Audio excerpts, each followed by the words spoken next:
This episode of Food Psych is brought to you by my online course, Intuitive Eating Fundamentals. If you're ready to break free from diet culture and reclaim the life it stole from you, learn more and sign up at christyharrison.com/course. That's christyharrison.com/course. Welcome to Food Psych, a podcast about intuitive eating, health at every size, body liberation, and taking down diet culture. I'm your host, Christy Harrison, and I'm an anti-diet registered dietitian, certified intuitive eating counselor, and author of the forthcoming book, Anti-Diet: Reclaim Your Time, Money, Well-Being, and Happiness Through Intuitive Eating, which is available for pre-order now. Join me here every week as I talk with interesting people from all walks of life about their relationships with food and their bodies. And by the way, on this show, we bleep out diet culture stuff like weight and calorie numbers, but we don't censor swear words or other adult language, so listener discretion is advised. Anti-diet revolution, we're for health at every size. Eat the foods you like. Food Psych.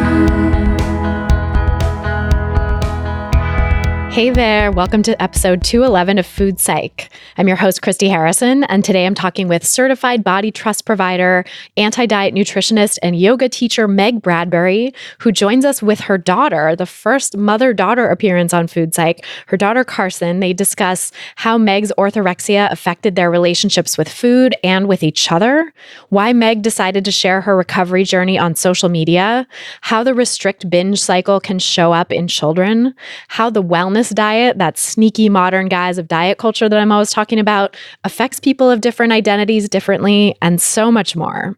It's a great conversation, and I can't wait to share it with you in just a moment. But first, I'll answer this week's listener question, which is from a listener named Andrea S. And just to give some context to this question, it's in reference to another question that I answered in episode 186 about the diet culture recommendations that are swirling around out there that tell people with Hashimoto's thyroiditis, like I have, to go gluten-free and dairy-free, and how there's actually no scientific evidence to support those recommendations unless you also have celiac disease, which of course makes sense because celiac disease is a genetic condition that makes people unable to process gluten. And so for those folks, celiac disease affects many other body systems as well. And so avoiding gluten is important for managing other autoimmune conditions like Hashimoto's. But for people without celiac who do have Hashimoto's, like myself included, there's no evidence to support going gluten-free, and restricting gluten can actually be harmful to both physical and mental health in those cases. So I'll talk a lot more about that in my answer to this question, but if you want to hear that full answer before you hear this question and answer, you can go to christyharrison.com/186, and we'll link to that in the show notes for this episode too. Okay, so with that background, now Andrea's question is this. I listened to the podcast where you address the gluten-free, dairy-free guidelines associated with Hashimoto's. I was diagnosed with Hashimoto's about 10 years ago and have been gluten-free for 10 years. You said that there is no scientific evidence that being gluten-free or dairy-free impacts Hashimoto's. That really piqued my interest, and I started eating gluten again.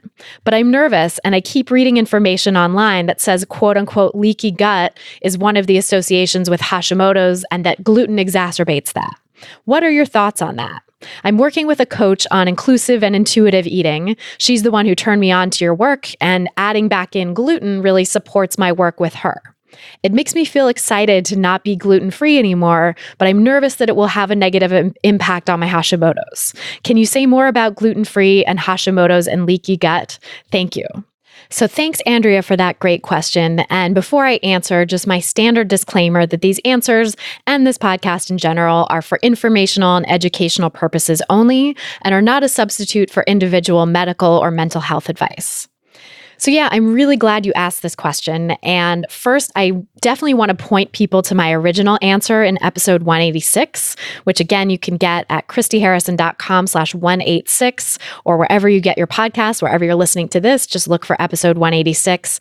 I shared there actually a lot about Hashimoto's that I've been interested in from my own personal experience of having Hashimoto's and how I went down the rabbit hole of trying to cut out foods to manage my Hashimoto's and then started to do the scientific research research and realized that there really is no scientific evidence showing that gluten has any effect on people with Hashimoto's who don't also have celiac disease, right? Obviously, people with celiac disease, there is an effect of gluten because they can't handle gluten. But for everyone else, people who have Hashimoto's who don't also have celiac disease, again, like myself, don't need to avoid gluten. And in fact, there are some case studies that suggest going gluten-free can actually be harmful to people with Hashimoto's.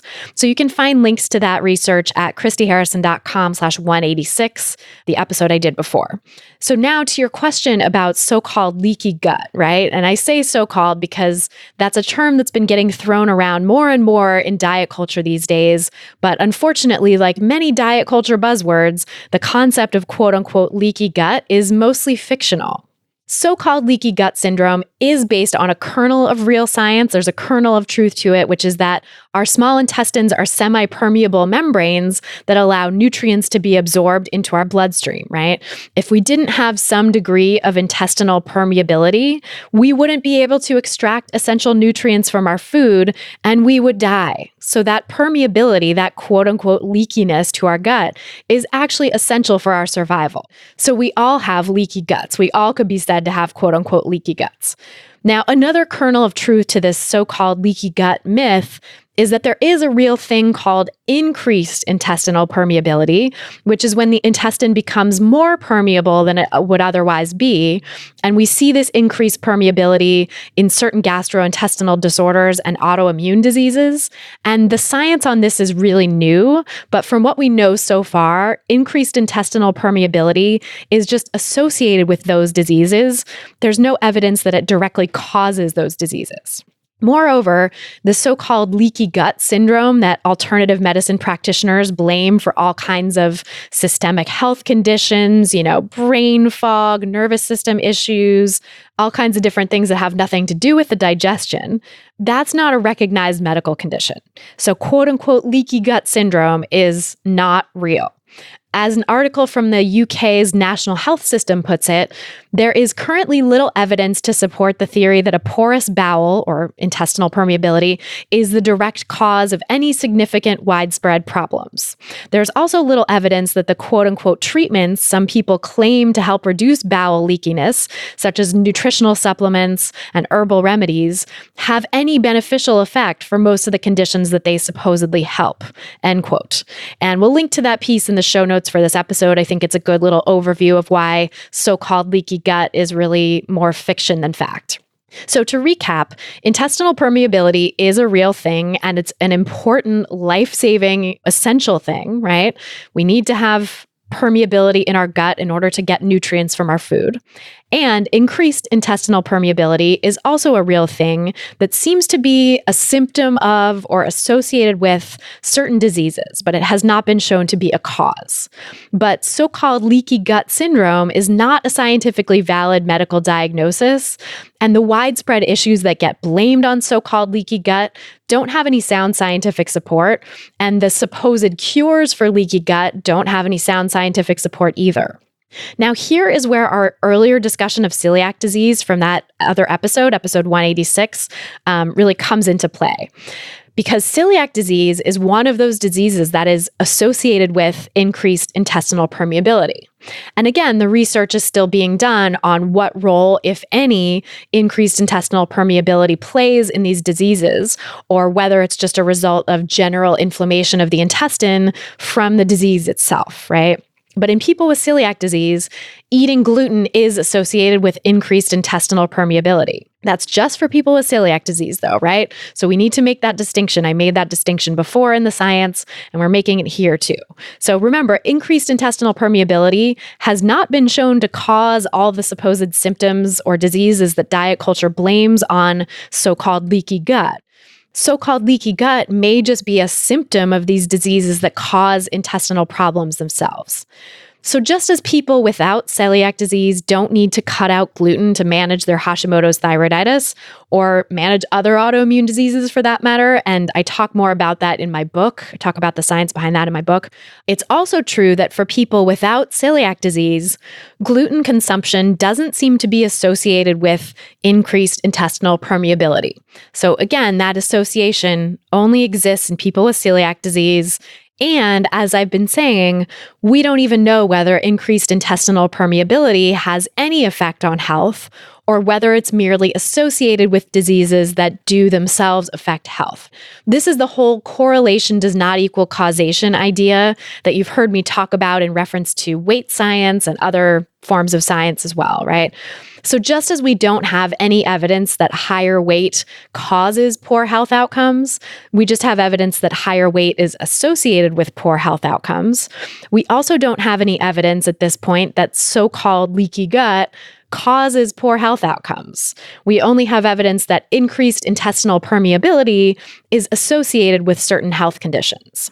And with weight, we know that at least part of the reason, if not the entire reason, that we see worse health outcomes in people in larger bodies is because of weight stigma, which directly impacts health by putting stress on the body. I have a lot of research on that in my book as well, and I've also talked about it in past episodes of the podcast.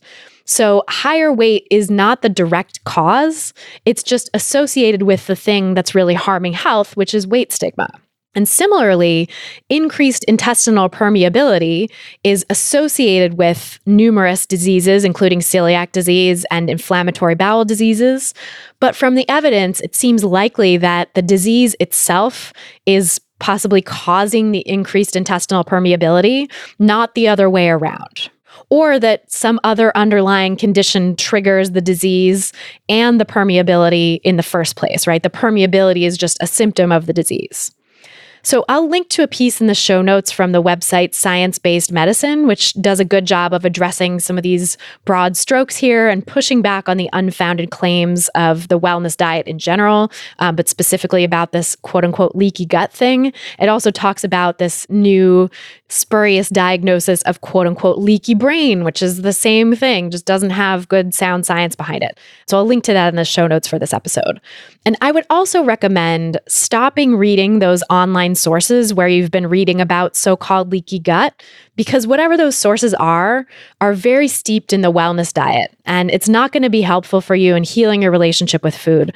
And it sounds like Andrea, who asked the question, that's really what you're out to do here. And really anyone listening to this, that is what you're out to do. That's why you're listening to this podcast, is because you want to heal your relationship with food. So I would really recommend taking care of yourself by stepping away from these diet culture steeped, wellness diet infused sources of literature, especially online, because there's just so much garbage out there that is not real, is not based in sound science. And if you want the best possible chance of recovery, I think it's really helpful to shield yourself from some of that, at least until you get to a place where you're strong enough to come back and think critically about those things and, challenge the bogus beliefs that are out there. So I hope that helps. And if you want to submit your own question for a chance to have it answered on an upcoming episode of the podcast, go to christyharrison.com/questions. That's christyharrison.com/questions. This episode of Food Psych is brought to you by my forthcoming book, Anti-Diet: Reclaim Your Time, Money, Well-Being, and Happiness Through Intuitive Eating. As I shared last week, we have some awesome new bonuses that we're giving out to people who pre-order the book, which is super cool. So when you pre-order, you will get a complimentary enrollment to my 5-day Taste of Intuitive Eating mini course, a great deal on my 13-week Intuitive Eating Fundamentals course, and an exclusive bonus ebook that's in the works right now, which includes a wealth of actionable tips, a concise guide to the anti-diet philosophy, a timeline of influential moments in diet culture, and a never-before-published bonus chapter of anti-diet. It is chock full of good stuff.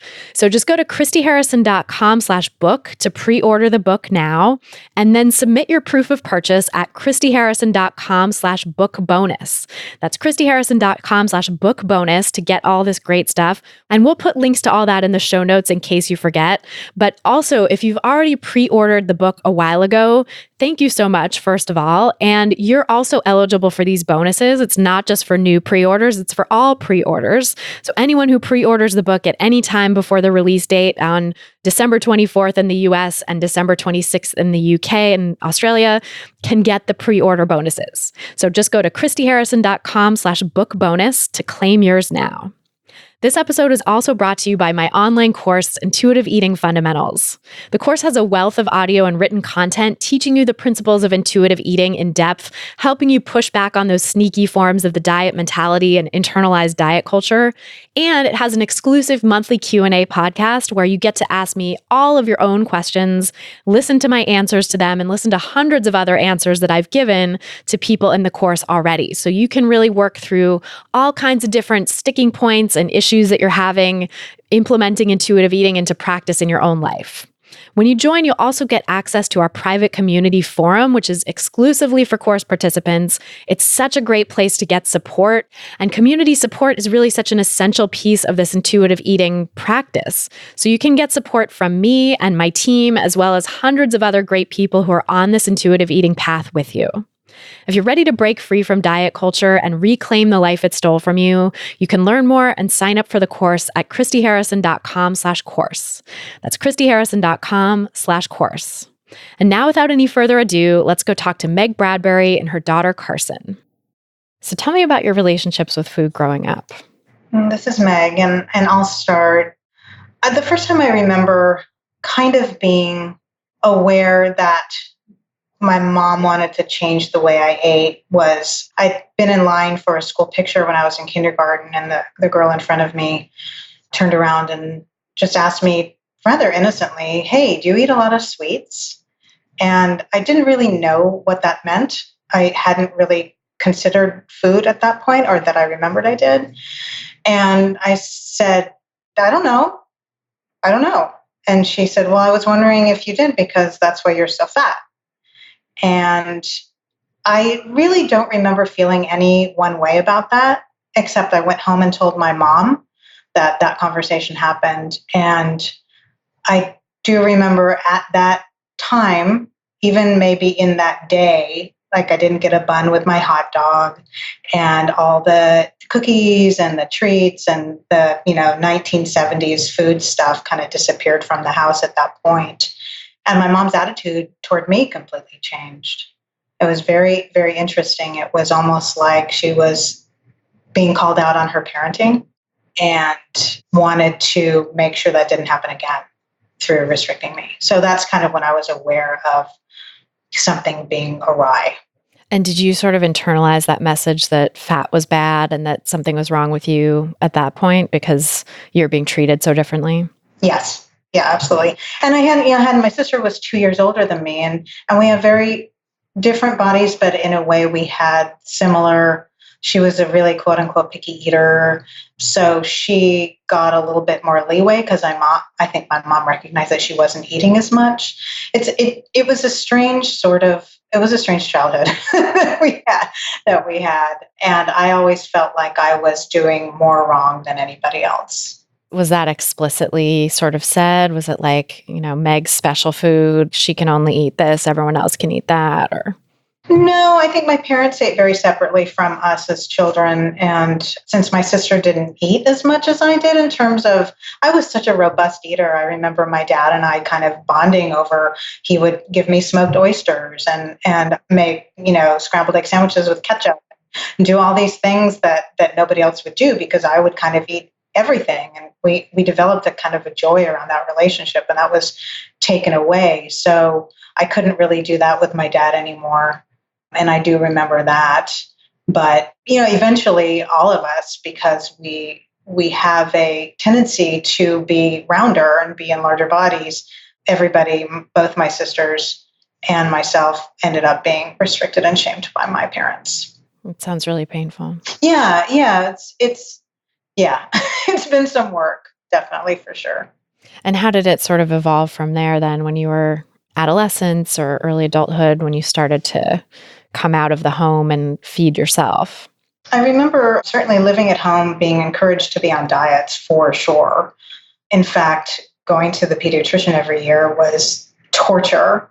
And even weeks beforehand, I'd feel so stressed out about the process of going into the doctor and getting weighed. It's all about getting weighed, and the look on my mom's face and the look on the doctor's face and all the discussion that would kind of circulate around us about, oh, it's probably a thyroid problem because it couldn't possibly be just natural. And my mom hoping it was a thyroid problem, and then us getting little sheets to fill out about the foods that we ate. And luckily, my sisters and I are very close, and we joke around about the summer we could only eat figurines. Or, it's just the things that my parents came up with. And of course, the minute my parents would leave the house, we would just go on these rabid binges of quickly making biscuits, and we put sugar on top of them and call them biscuit cookies, and make potato chips and quickly clean up. And it was really, we were so restricted, and to have the freedom when they left the house of kind of sneaking around and doing all the things, we really we definitely had a relationship around that whole process. We just look at each other when the door closed and run towards the kitchen. So, in a way, it's fun and funny now to remember, but it was just ongoing. And so the first diet that I remember going on was way back in the day, called Scarsdale diet. And it was kind of the first version of the Atkins, where it's really high protein. But it was really, really limiting. And of course, that being my first official diet, aside from what my mom would try to do and thwarted by our binging when she left the house. So this was my first, I'm doing this, I'm going to lose weight, I'm going to get this approval, and no matter what. And I did. I lost, like everybody's first diet, you end up losing a lot of weight. And the approval that I got from my mom, the only time I remember my mom actually making dinner was when I was on a diet. It was one of the diet dinners. And she actually came and delivered it to me. It was in a basket. It was very special. This is not anything my mom would ever do. And that was really the only time I remember her being very happy about what I ate, because I had lost a lot of weight and I was on this diet. And in that process, I started purging. And I remember my mom finding out, and she actually, I don't want to say she was supportive, but she said, well, just make sure you don't do that very often. So it was that at that point, I can't remember, I was like 15 years old, I think, when I went on that diet on my very own. And after that, yeah, it was just like, one thing after another after another. So you really sort of took up the mantle of diet culture that had been forced on you at such a young age. It was like now you internalized it. Yes, absolutely. God, that is so painful. And I want to switch over to Carson, where, I know this is going to dovetail a lot with Meg's story, but I'm just curious, to hear if there are any parallels in your relationship with food growing up, or what you experienced in regards to dieting and diet culture and different sorts of ways of relating to your body. Not exactly, or maybe not to that level. I definitely felt like it was more, I thought it was more normal, I think, just because of the society maybe I grew up in, where quote unquote clean eating or whatever is more normalized.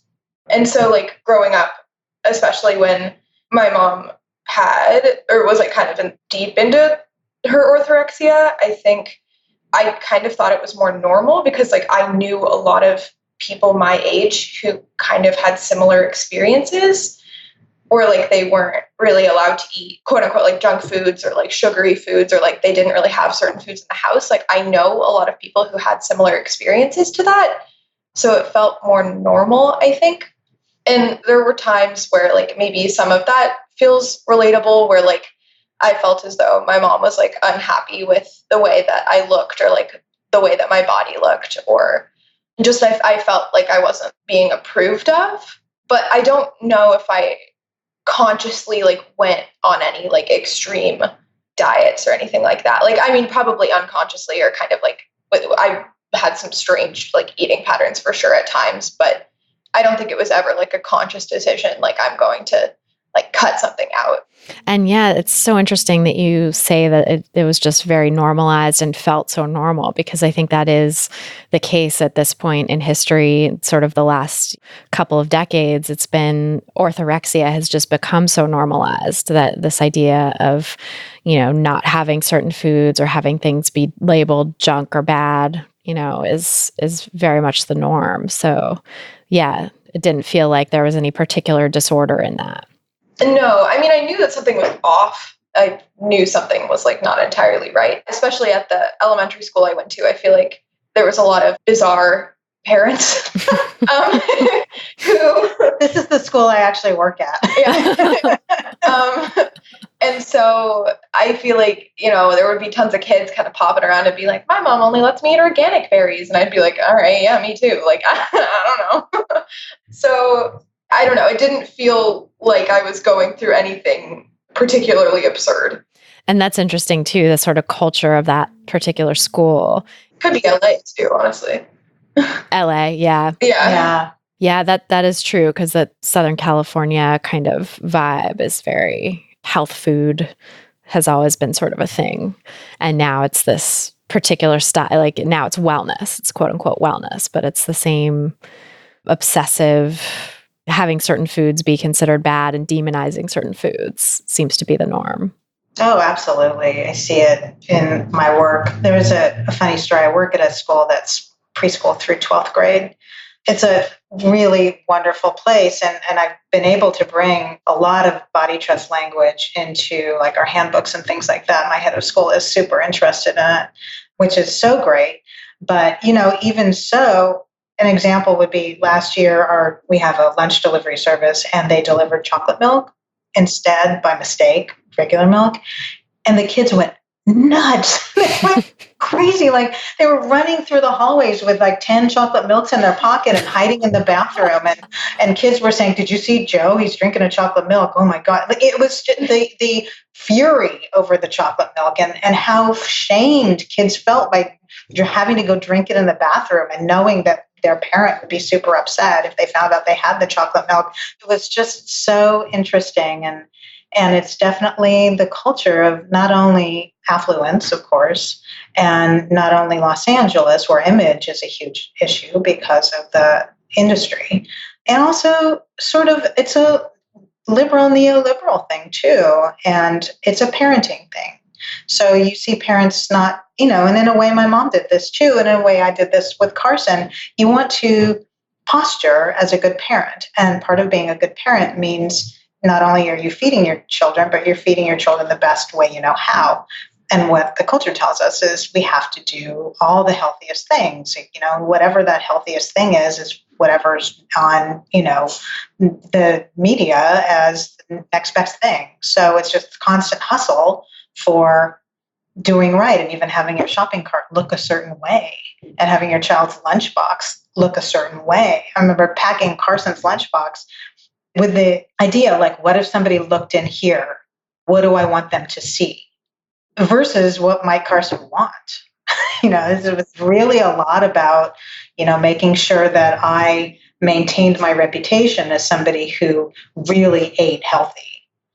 And so I think it was all encompassing. It was ego, and it was, wanting to portray a certain image. And it was my own fear, it's ever encroaching fear about food and, wanting Carson to have a thinner body and all the things.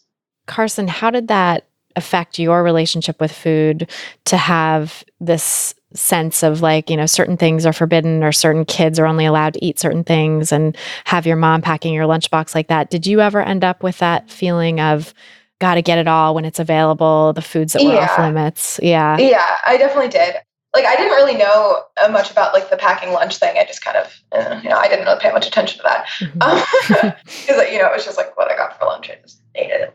Except that one time when one time I threw away a whole orange because I didn't want to eat it. And I cried. And, my mom didn't really care that much, but I punished myself. I was like, take away my Nintendo DS for a whole week. And I like stuck with it. You were kind of like, what? I was like, no, you have to. I was probably just glad you weren't eating. It didn't really matter what. Yeah, I don't even know. But yeah, I definitely did. There was like the stuff that I didn't have in our house. Like there wasn't any dairy for a long time, and like weird, like Go-Gurt, like I really was into Go-Gurt for a while. But like things like that like were more not considered quote unquote healthy or whatnot. I would like go to friends' houses and like eat it there. And I was really into drinking milk. I don't really know why, but I would like go to friends' houses and just drink a lot of milk. which is like kind of bizarre. And it's Well, kind of probably like, because I'd recite like, oh, all the pus and the milk. And I do remember you saying that. But yeah, I was like super into milk. And maybe it was just like a strange like fixation, but I was super into that. And like, sometimes like when I would be home alone, I would like eat really strange things like tortillas and butter, I think was a big one. Earth Balance, I think. And it was less that like I didn't feel too weird at home, I guess, just because like I was pretty used to it. Like that's just kind of how it was. I didn't really think too much about it, but like it definitely became more apparent when I wasn't home, I think. Like my first sleepaway camp, I definitely like was confused because it was my first time like I was eating away from home for an extended period of time, and I didn't really have any like restrictions on like how much I could eat or like what type of food I was eating really. And so that was like a strange experience for sure. And probably different kinds of foods that you weren't used to having around. So it was like a flavor parade of different things you needed to try. There was ambrosia salad, which is not something I will be eating again, but yeah. You went ambrosia crazy? I ate it and it wasn't even that good, but I was like, oh, this is wild. Marshmallows. I don't even like marshmallows to this day, but I remember when you went to sleepover camp the first time and you were 8? 9. And I was so scared. I was so worried the whole time that she would eat the different foods and gain weight and come back. And I remember, this is so upsetting to remember actually, but I remember I came to pick you up at the airport and I thought you had gained a bunch of weight. And I got mad. I was so excited to see her. It was the first time she'd gone away. And yet I kind of withheld because I was so mad. And I just remembered that. It's really hard to remember that, actually. Yeah, that sounds really painful. Yeah. It's interesting. There's another time when one of Carson's friends' moms took her to McDonald's. And of course, oh my God. Well, that's just a whole other can of worms. Right. But I got angry at the parent because the parent knew I wouldn't even approve of that. But then I also got angry at Carson. And she was 5. And I sort of, with 5 for kindergarten, I think it was. I don't really remember. Anyway, so I got mad at that. And there was all the things that I felt like my mom did to me, which would be withhold affection and kind of shut herself off. And of course, when I was growing up, I was thinking I'd never do that to my child. This is the worst way to grow up. And I knew all the work I'd done in my young adult and adult life to sort of heal that relationship I had with myself because of my childhood. But yet I still found myself powerless over having those feelings and kind of like bringing that forth into my relationship as a mom to a daughter. Where do you think that came from, that sort of desire to police her weight, or the feeling that it was so terrible that she went to McDonald's that you had to punish her for it? I think part of it came from I still wanted to find the approval of my parents after all those years. So there's that piece of it. And I also wanted to present as a good parent. And I thought it was a reflection on me as a parent if I had a child who was in a larger body or who didn't perform in the way that we're told children should perform. And part of that is in image and looks. And, Carson, I've never once in my life, maybe besides the McDonald's experience, that I've never even had to have a discussion with her about anything that she's done, quote unquote, wrong. But she's been such a lovely and patient and warm and balanced child that I never had to discipline or anything. But yet there was still this stuff that I was putting on her, and it still upsets and confuses me. But I do think it's important to talk about and be honest about, because how else I'm not the only person who goes through this. No, I've known so many parents who've gone through it and who fear going through it or worry that their doing something wrong with their kids, but feel that sense of powerlessness to stop it. Yeah, super powerless. Yeah, that's a good word for the moms that I know too, because they still think, and through nobody's fault, it's not their fault, but they still think that, the best way to show love for their child or show the world they love their child is to manage food and manage nutrition. And I think in a less disordered society, it wouldn't be so problematic, but it just slides down this rabbit hole so quickly. Yeah, that sense of worth, that sense of value coming from managing your child's weight, managing their food, managing your own weight, managing your food. It really is this value system of diet culture, and also larger like patriarchal culture too, that, especially I think it's people in the mom role, people assigned female at birth, that usually end up taking that on the most in a family.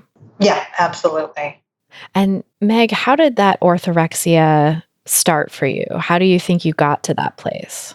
Yeah, it's curious. I think it was I went through various cycles through my life of eating disorder, non-diagnosed eating disorder, and then periods of disordered eating. I went through a decade of real remission, which was, I didn't even recognize that as the reality until, I guess a couple of years ago. Like, oh my gosh, the 90s was really great for me, pretty much. And then I realized that whenever I'd go on some sort of restriction or exercise pattern, I'd slide pretty quickly into feeling like shit about myself. And so orthorexia was a really great stopgap. It didn't sound like restriction. It sounded like nutrition. It sounded like health. And so I think it was really easy for me to use the crutch of orthorexia, the crutch of clean eating, the crutch of healthy eating, and removing certain foods and removing certain categories of foods out of my eating in order to restrict, but it was called something different. It didn't really have a name. So it was just sort of like a virtue rather than a diet. So it was super easy for me to get into it because it didn't feel diety. It just felt really like, oh, look what I'm doing. I'm being all healthy. Right. I think that is it's such a slippery slope from other eating disorders, and can maybe serve a purpose in a sense that it's, a stepping stone out of it, or feels at least like you're doing something better for yourself.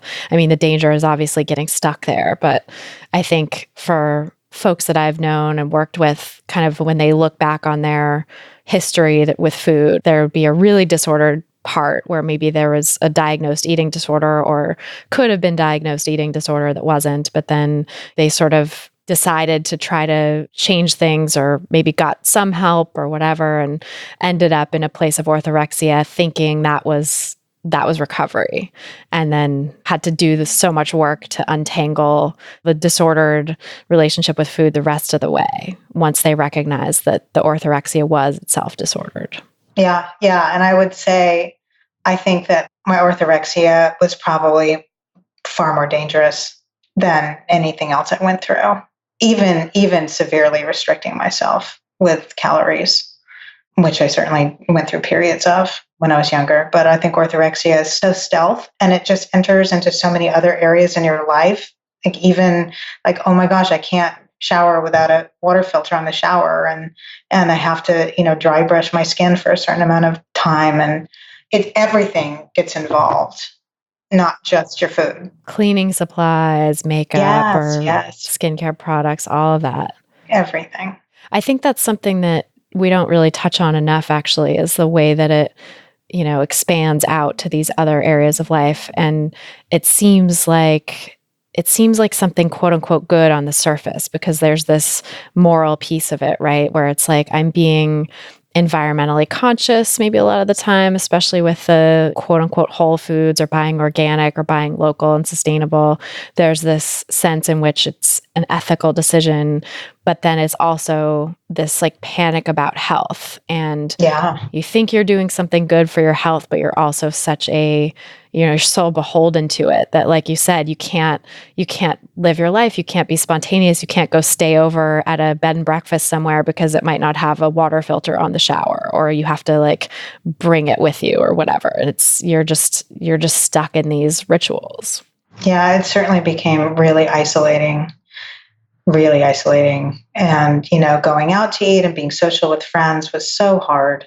And I remember at one point we'd have an annual kind of brunch, and eventually the brunch just became really like, who would want to eat it? It was like, it started out being this really festive thing, and then through the years, here's some buckwheat. have a goji berry, everybody! Hooray! Merry Christmas! But it's sort of like the whole way that it wormed itself into my life was astounding. I mean, I still look back on it thinking, how in the world did I even believe this shit about myself and about other people and about how other people were not as enlightened if they ate certain things? I consider myself an intelligent person who critically thinks and is generous in spirit, and yet I had all these judgments that really now make no sense. In my own personality, it just it feels like it was a virus that sort of took over, and I didn't have the capacity to think outside of it at all. Wow. And Carson, do you feel like you got infected by that virus? Do you feel like you took on your mom's relationship with food at all at any point? Maybe a little at some points. Maybe this was some sort of coping mechanism for me, but I don't think I did too much, at least in terms of like, in more recent years, like when I was growing up and she was struggling with orthorexia, I kind of knew something was wrong and like something was kind of like inherent, like kind of off about it. And it just like wasn't right. And I remember bringing it up to, I don't know if you remember this, I brought it up to her one morning when we were driving to school. And I remember this like so vividly. Like I remember the street we were on. And I was like, are you sure like what you're doing is like good? And you were like, oh yeah, I'm fine. Eating disorders don't like happen to me. And I remember being like, I mean, okay. Like, if your mom says something like that, like you're not gonna argue because like, she's your mom and like. But what made you think that it was, I'm sorry, Chris. Yeah. Ooh. What made you think there was something wrong? Well, I mean, just what you were doing wasn't, to some extent, I'd see you eat and it'd be like, oh, like, she's eating a vegetable. That's nice. But like when you would like kind of stopped eating a lot of gluten or like would like only eat raw vegetables for meals, or like I think one time you went on like a juice cleanse or something. Yeah. I don't know. Just like things that just seemed like kind of like you shouldn't be doing it all at once. I think I asked you one time, I was like, why aren't you eating that? And you were like, it's just not good. And I was like, all right, like, I'm not gonna question it. And, I would eat the things that you made if you had the whole family eat it. You were patient with that. But I would make things for myself that like weren't of a similar like caliber. And I think from what we had in the house, it was like limited to what I could eat. But I think, I didn't really try to emulate my mom's behavior or anything like that. Maybe it was some sort of coping mechanism, or maybe it was just because I kind of knew something was like maybe not entirely like good. I don't know. It sounds like you had a real intuition about that. Yeah. I don't think you thought that for a while, but I don't think anyone necessarily knew that I knew something was wrong, because I was, just kind of like, oh, like I'm just being. And also I was running a lot, like way more than an average person. And I think you mentioned that at one point to me. Yeah, I brought up concerns once in a while, but I think it was just more like, if your mom says that something's right, or if she says that she's doing something and it's fine, like you're gonna probably believe her. Yeah, of course. It's your mom. And yeah, exactly. How old were you at the time when you were having these conversations? Oh God, like 16, maybe 15, 16. There was a time you wrote that letter to New Moon magazine. That was when I was like 10. That's a good story. Well, that's irrelevant. I'll tell it. Yeah, you tell it. Can I tell it? Okay. So there's a really, really cool little girl, I guess little, like maybe like preteen feminist magazine called New Moon. Is this? I don't know if it's still a thing, but I got Carson a subscription to it. And loved it. It's a really great magazine. And a year later, I get an email from the editors at New Moon. Oh, God, this is so weepy. So I get an I just email. think this is embarrassing. I'm like, oh God, why did I do this? I got an email from the editors saying, hey, we got a letter from your daughter, and we're really concerned because she's being fat shamed at home. And she doesn't want to be anymore, but she didn't know how to tell you. And so we're telling you. And right. And I just looked at that email and I got so fucking angry at them. Like, how dare they come into my life and accuse me of this thing when all I'm doing is trying to take care of my daughter and do the best thing. I went on the whole defensive, what I hear from parents to, now.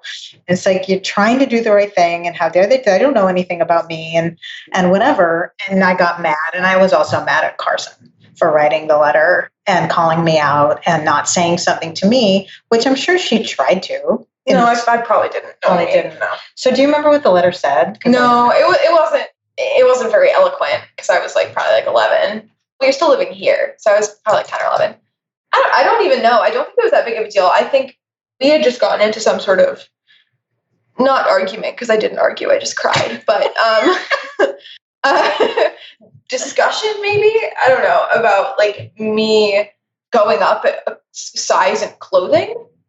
Yeah. Maybe, but I don't remember you being negative about it. I remember you being actually kind of positive about it and being like, it doesn't really matter that much. Which is kind of weird given the circumstances, but I don't remember you being negative about that. I remember me being really sad about it and you being like, don't worry about it. Oh. Which is interesting. Because that's probably not how I felt at all. I don't know. And I was upset about it personally, but I think I wrote something along the lines of I feel like my mom is unhappy with the way I look. Help. I don't even know what I was really reaching out for. What's anyone going to do? But it was pretty short. That's all I really remember from that. I'm curious, Carson, with the weight piece. What was your relationship with your weight and your body like? And because, it sounds like you didn't take on your mom's food issues or sort of rules about what to eat and stuff. And you definitely saw that there was something wrong with the way that she was interacting with food and you couldn't quite put your finger on what it was. But what about the sort of internalization of the fat phobia? Oh, yeah. It's been a ride for sure. I don't really remember a time during my childhood where I was happy with the way I looked or was happy with my weight, really. For a while, when I was a kid, we didn't really have scales or anything in the house, so I couldn't really weigh myself or anything. So it wasn't really the number per se. But yeah, I was super, super unhappy with the way that I looked, or I guess my body size for a really, really, really long time. It's still a process too. It's still something that, I'm working with. But I think as somebody who was involved in sports, but kind of weird sports, and I wasn't super active. I wasn't the typical sports player. I felt like I didn't really have the acceptable body shape of a typical sports player, and that made me feel weird. What sports did you play? I swam from in elementary school and middle school, and then I've fenced ever since then. I still fence. So I kind of went from the sport with the least amount of clothing to the sport with the most amount of clothing. That's so true. That's funny. Yeah. And so, yeah, I'm curious to hear how you both, and I mean, it sounds like maybe it started with Meg's kind of growing realization. Curious how you both started to wake up to the internalized fat phobia that you had and the orthorexia that Meg was going through and began the process of healing. For me, it kind of all started when I was training for a mile race, and I was an ultramarathoner and spent the majority of my time actually running. And it was a huge part of my life and a big part of my disorder. So I got injured about a month away from that mile race. And I'd been training for about a year for it. And it was really meaningful for me. And it was also the year that Carson was graduating from high school. And it was kind of I would spend so much more time on running and all the things I needed to do to train for this race than all the things that Carson was going through as a senior in high school. And I really had to try and reprioritize myself to, oh no, okay, the running isn't as important as this other stuff, but I just couldn't switch over. I just couldn't let myself not pay attention. So the injury, it not only took me out of the race, but it took me out of running. I just couldn't run for a while. And despite the fact that I had all this really exciting, positive stuff with Carson graduating from high school and picking her college and planning for that and all that, once I wasn't able to run, I went through a period of kind of depression, and I really couldn't figure out what my life was for. And that scared me, that I had all this in front of me, my family, my daughter's future to witness, all the things that I was doing outside of my disorder. But all I could think of is I can't run. I don't know who I am. I don't know if I have a place in the world. And once I actually identified that feeling as super despondent and helpless, I started thinking, I really need to get some help. This is not a feeling that can sustain itself. This is going to end really poorly if I don't start addressing this. So that's when I recognized, okay, I can't run anymore. So I'm just not going to run. And that sort of started the whole, it's taken a long time to sort of kind of go through healing, but that started me thinking, okay, this is not feeling good. Then maybe I really need to start looking at how I'm living, how I'm eating, how I'm thinking of things, how I'm talking to people, how I'm isolating myself. It all just kind of came really slowly, but it was that one moment that changed everything. I mean, that is powerful to sort of recognize like your running obsession, sort of characterizing it as an obsession rather than a hobby, because it sounds like that's what it was, right? Oh, absolutely. Yeah. Yeah, your running obsession was more important to you or taking up more space in your life than your daughter's future and all the stuff she was going through as a senior in high school, which is like sort of the last time you would get to spend as much time together probably before she left and went off to college and stuff. Yeah, I would say. And it was interesting, actually, the summer in between her graduation and going to college was actually the first time I didn't run for years. And it was kind of interesting. I don't know if you remember that. No, I don't really remember it on your end. I just remember that summer being really weird for me. Just like I was, I made new friends and it was just like, it was my rebellious summer. But rebellious was like not texting my mom when I was coming home. Like, for me, it was like, I was going crazy, but like for, the typical child, it was like nothing. Yeah. But I don't really remember too much about that summer other than I was just weird. Yeah, you had a right to be weird. It's okay. Thanks. Kids go through that, it's like... Yeah, right. The one time she didn't text me. Oh, I was so rebellious when I was like 13 to 15. My parents were just tearing their hair out. Yeah, me too. Yeah, I was definitely, I had, this is not connected. Well, or is it? I don't know, but certainly looking for attention from my parents involved a lot of rebellion on my part. It was a punk rocker and I wouldn't come home. And I thought because I was the way I was when I was a teenager, and I was really hard as a teenager, very, very tricky.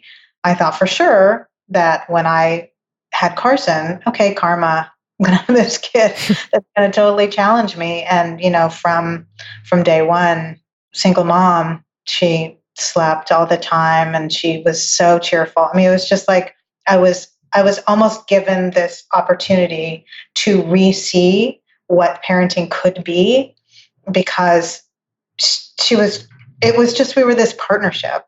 We were in tandem for a lot of her infancy. And I think it's still that way in a lot of ways. We get along really well. We're pretty good friends.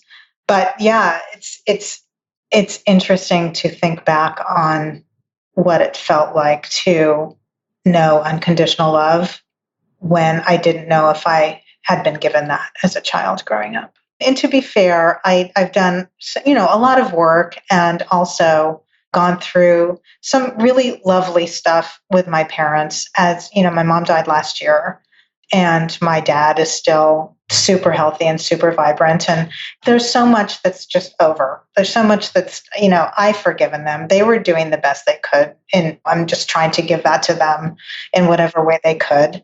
So there's forgiveness for sure. And my mom's last year of her life was super special for me and for her together. Amazing, actually. And part of it was because she had dementia and had let go of a lot of her ego and hard stuff and didn't remember that she didn't like me. And yeah, it was pretty powerful. It was really such a gift. And that also shows how much it's just about these beliefs that we get like crystallized around, Yes. that when we forget that we believed a certain thing or were sort of in opposition with a certain person for whatever reason, things can be so amazing, but it's rare for us to do that, to give those beliefs up. Yeah, it is. And I feel very grateful that I got to have that time with my mom where I not only felt for sure that she had always loved me, and she just didn't know how to express that or how to give that. And that wasn't just me. It was kind of just my mom's personality. And I got to let her know that I had always loved her, and I just didn't know how to give that to her. And it was special. That's a whole different conversation for sure. And it's so rare and beautiful when that happens, because not everyone gets to that point with their parents. And I think, for you two, I'm curious how, Carson, maybe for you, how your mom's recovery has changed your relationship and how you maybe feel, because just the fact that you're both here doing this podcast together is kind of amazing. Like, I've never had a mother-daughter duo on the show before, and so it's pretty cool that you've gotten to that point in your relationship that you can talk about these issues openly and be together in this process. It's interesting because I've been absent for so much of it. Like, a lot of it's occurred since I've been at college, and like I'm going into my senior year at university. And, I've been kind of around and like hearing about it, but it's kind of from a distance because I'm out of state. I'm pretty far away. Like, there's a time difference. Like, I hear about a lot of it secondhand, I think. And so I think it's been really cool for me to see.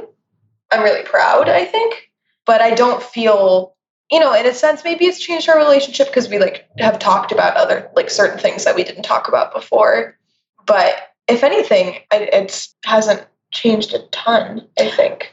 I think what changed for me is not talking to you at all about the food you were eating or how much you were eating. And that was part of the narrative, like the ongoing reel that I always had going with you. Mm-hmm. Like the whole, are you sure you need that? Or are you even hungry? Or when did you last eat? Or, giving Carson the side eye at a dinner party or all that stuff. And I was wondering, like for you, it was like when that started going away, and of course it was a process. Yeah. Part of it could have just been like, I was unhappy with the way that you were approaching that when I was young. So I just kind of learned to ignore it, or like try to ignore it at least. I think I remember it kind of going away since I think I've been at school, probably. Yeah. I think when you were struggling with orthorexia the most, I think I was 14, 15, 16 probably, which is like on the older side. I think I was a teenager.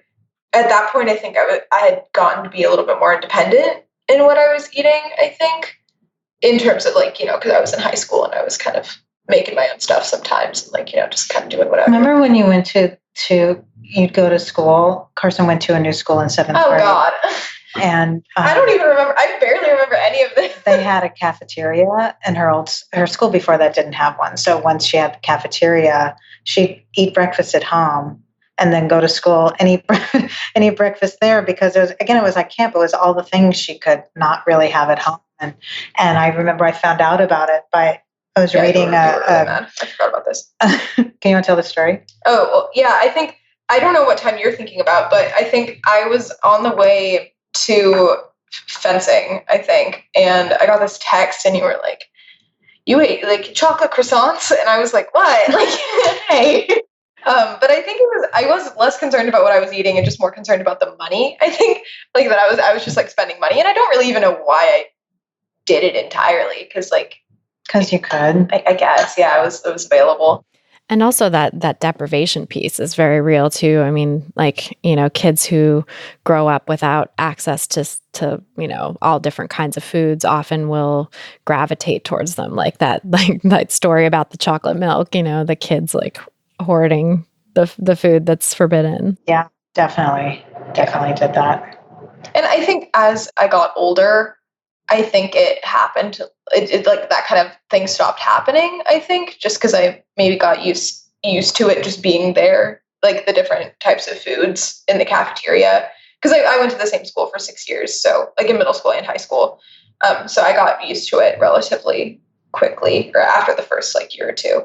And so that's probably why that changed. Maybe just because it like stopped being like novel. And it was accessible all the time, which, yeah, that's totally another thing I think with, deprivation and people's relationships with food is that like that forbidden fruit tastes the sweetest and always is so salient when people first have access to it. And then over time, they really habituate, and it's like it becomes just another option, and doesn't have this sort of moral baggage attached to it anymore. Obviously the orthorexic mindset still puts moral baggage on it, but like if it's a food that you don't have access to at home and then you have access to at school and everybody's like, hey, this food's cool, or it's no big deal, nobody's sitting there judging you for eating it, and you eat it and nothing terrible happens at school, then eventually it's sort of like, okay, I can have this for breakfast if I want, or have these kinds of snacks and nothing bad's going to happen. So maybe I can just relax a little bit. Yeah. It's hard though. It's so hard, at least for me, having put so much stock in the whole idea of clean eating and healthy eating and restricting further and further and further and being more and more afraid. It was such a process to come back from that. And not too many people in my immediate life understood how hard it was. And so that's when I kind of took it to Instagram. It was suggested that I might be public about it because that's a way of starting a conversation. And so when I decided to first try eating a sandwich, which was still, well, anyway, it was the bread I was afraid of. And so I went with Carson's dad to go get a sandwich, and I asked him to take pictures of me eating it. And the pictures are so miserable, but I posted it, and that was the first orthorexia recovery, I think, hashtag I ever did. And it was really powerful. And it really helped a lot to just put it out there. And it made it easier to try something new. And then it wasn't always a picnic. I had plenty of tears for sure. I remember just breaking down after eating a bite of a donut for, the rest of the day. I was just shot. I couldn't stop crying. And but I made myself do it again and again and again until it just became normal.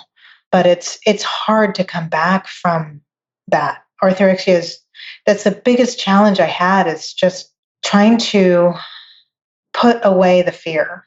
And still it comes up. What ways have you found to help yourself through that? What resources are helpful to you? Actually, just breathing. And I'm really grateful for the work I've done with Be Nourished and Dana Sturdivant and Hilary Canavy.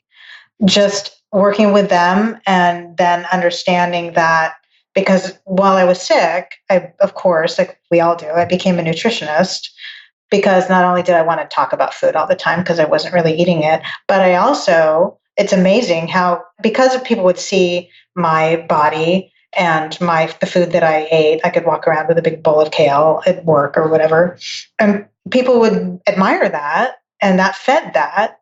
And it also, they would ask me medical questions. Oh, I'm feeling like my liver seems sluggish. What should I do?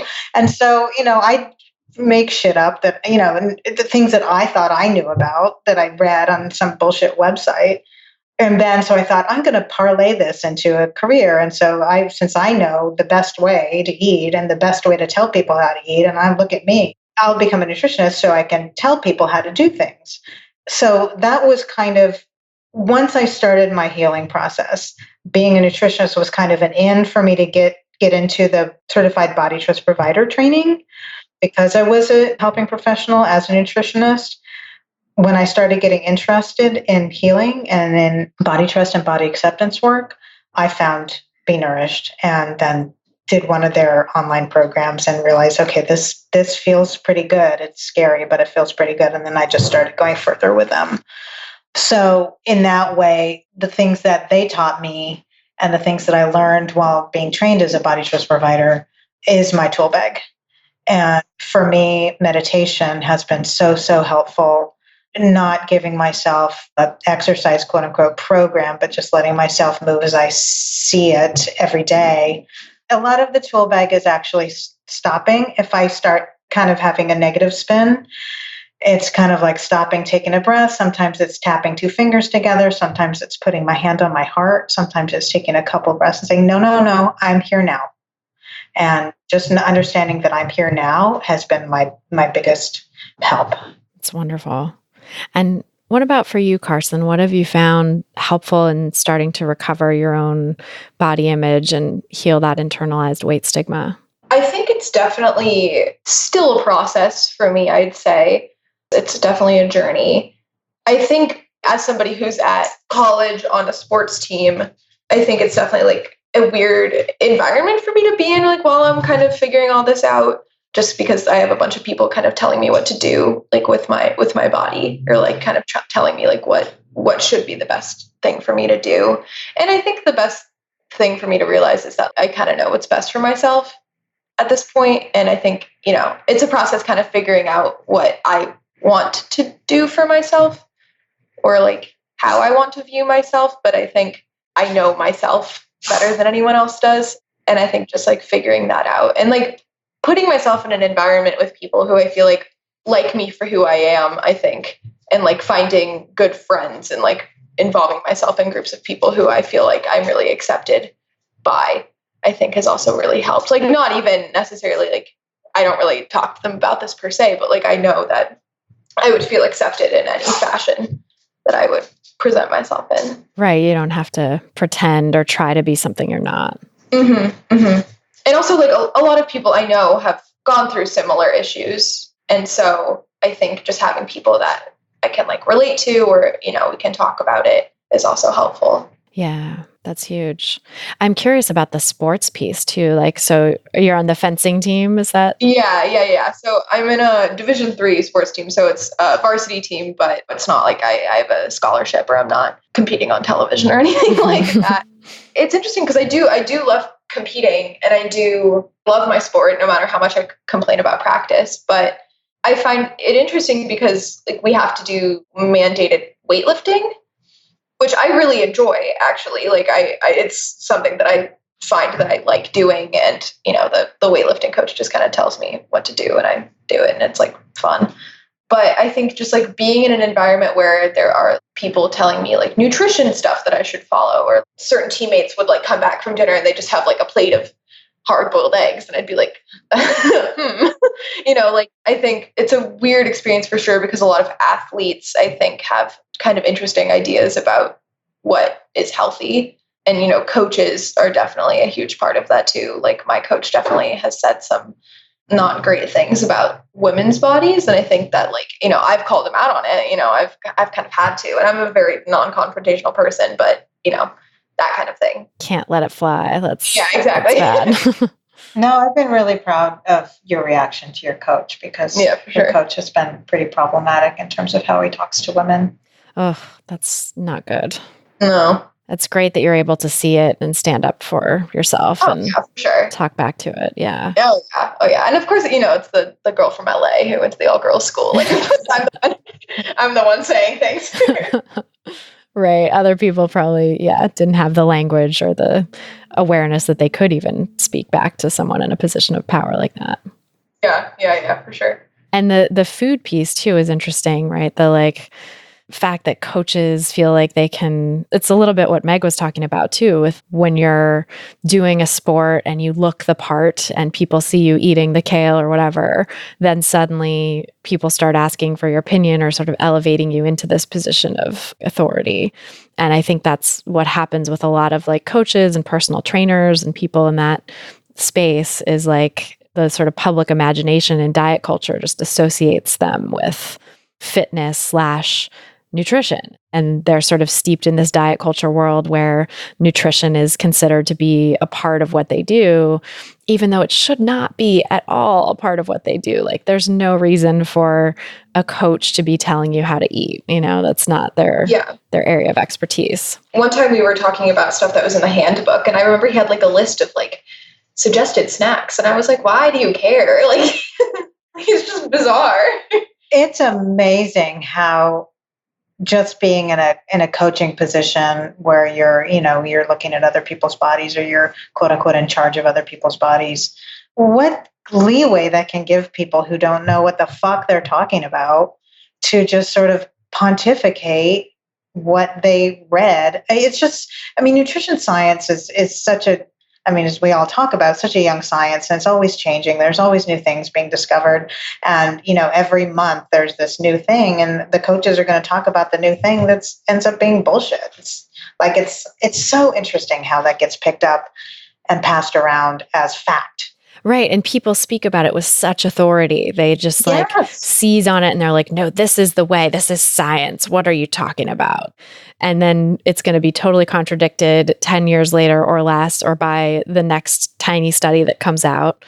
And people don't recognize the sort of larger view, like the wider view of nutrition science as this young science, as this ever evolving science that really, there's just a great article that came out about why nutrition epidemiology is bullshit, like why you can't look at what populations of people eat and their disease outcomes and say that the food is responsible for the disease outcomes or lack thereof. Like that it's just, there's so many flaws with that sort of logic.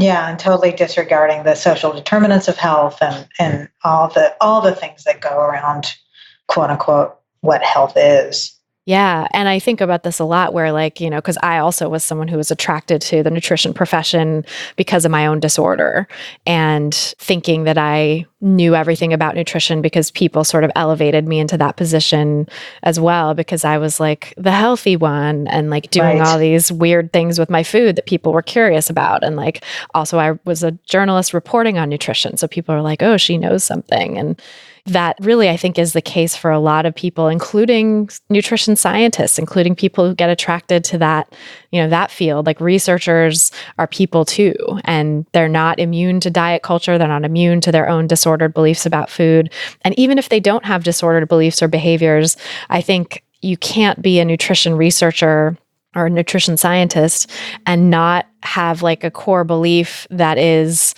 this idea that nutrition really matters and it's one of the major determinants of health. And that premise is just flawed. We know from social determinants of health research that nutrition and physical activity are a tiny percentage of what makes up people's health, only like 10%. And health behaviors in general are only like 30% or less. So it's just, you have to sort of consider the source, I always say. Yeah. And it's so steeped in white privilege and affluence and a lot of, it pisses me off, actually, that the demonized food that causes the people who's eating the demonized food to be demonized, it really is so classist and so blind to the privilege that is inherent to it. Oh, absolutely. There's just no awareness, no discussion of that. Mm-mm. And then that effectively sort of erases the possibility that privilege or access or lack of privilege, lack of access could be contributing to these disparities. It just, that's Right. like the only thing is nutrition. And that's what gets disseminated to the public. That's what gets disseminated through nutrition media. And, people just drink the Kool-Aid. Yeah, I remember driving, in my neighborhood, we have a lot of houses with big yards, and oftentimes in those houses, there would be a party in the front where set up a bunch of tables and balloons and whatever. And, these are working class families. And I remember driving by and looking at the piñatas, and this is when I was sick, and thinking, oh God, they don't even have tablecloths on the table. Oh, what's in the piñata? Are there soda on the table? There's big bottles of soda on the table. And I just kind of like cast these aspersions as I was driving up the street or passing these houses where people were having the best time with great music, and everybody's just like hanging out and eating the food and barbecuing and laughing and dancing and whatever. And I think, oh my God, they just don't know what the right thing to do is. And I'd go home by myself, look at my kitchen, be miserable, and think that I was better. So it's sort of, it just, the way we look at food is really flawed completely. And, where I can pass by happy families having a great time eating barbecue and think that I'm somehow better because I'm going home and not eating. There's a problem with that. There's a big problem with that. Yeah. That is exactly what I always say about diet culture being a life thief, that it's literally robbing you of life. It's robbing you of connection and joy and spontaneity and pleasure. And that there's that somehow that moral superiority that comes with it, where you think you're doing better, you think you're having a good life. And in fact, you're just imprisoned and isolated by your disordered beliefs. Imprisoned is such a good word for it. Absolutely.